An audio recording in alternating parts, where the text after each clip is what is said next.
As usual, man, are you so funny in this film? Oh, I mean, thank you. really, your scenes are fantastic. Thank you. When first of all, I know you kind of go back with Kevin Smith. Tell me a little bit about your relationship, because didn't you have a poster over your bed of what, Mallrats? Yeah, good memory. That's true. Yeah, so I've been a huge fan of his. You know, I'm a huge fan of films, and but yeah, I had Mallrats framed in my first apartment out here out in LA. I'm sorry, when I was pursuing acting, and my first experience working with him was Jay and Silent Bob Strikes Back, and it was amazing because I called him the day before and I was like, do you think it's okay if I have braces in the movie?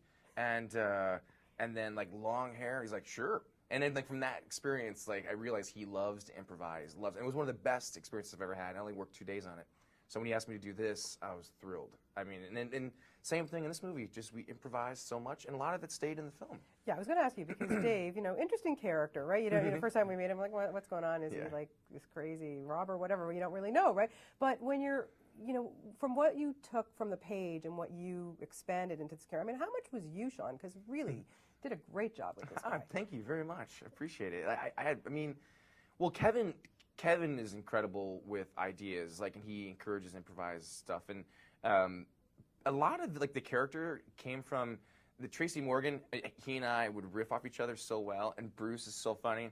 But like, there's one time Tracy's character says, "I'm going to shoot you in the face," and I go, "I'm going to shoot you in the face," and all of a sudden the character became the guy who's going to repeat every single thing that Tracy said. So there was a little bit of my ideas, but it was a collaboration with Tracy and with Kevin.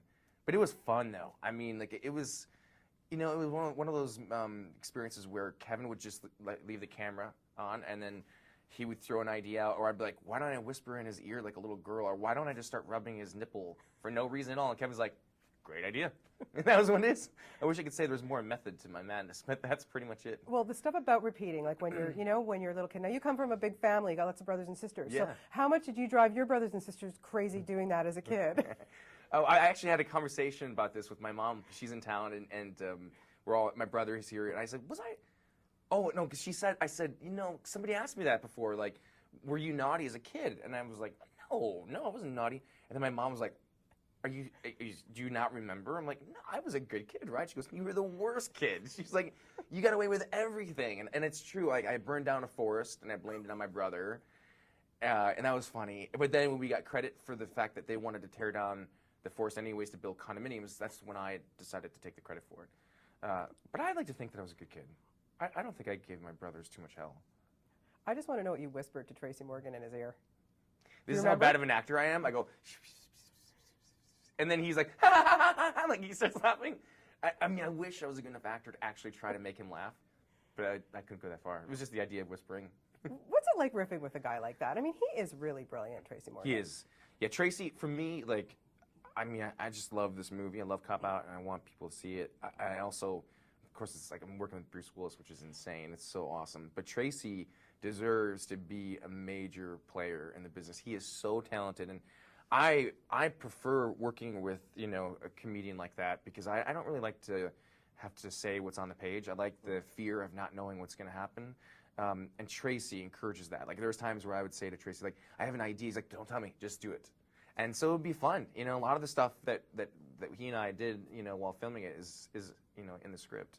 Or, I'm sorry, in the final product. Yeah, I want to talk about Bruce Willis because, I thought those two guys worked really well together. And then when the three of you together, I go, man, this really works. Who would have thought? What a genius putting the three of you together in a car. Like those, you're just sitting watching. And I could watch that for hours, really. That's I hope awesome. there's lots of, on the DVD, because it's really great stuff. But, what do you learn? What do you take from a guy like Bruce Willis who's been making movies for, 30 years? I mean, crazy. Yeah, it is incredible because, he really is the only guy that I know of that has held that status for so long, that iconic just movie star. I mean, there's guys like Tom Cruise, but Bruce has been doing it longer than Tom, I think.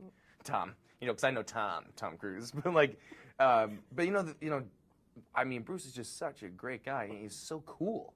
It's one thing, but as far as like just being a really great human being, he made me feel totally comfortable. He's such a good guy and such a professional. I mean, but I still get nervous when I see him. I mean, I get nervous, excited, like I get anxious because I'm like, I have all his movies. I've seen all his movies at least 10 times, and what I appreciated was that even though he's a big movie star, he's just still a good person.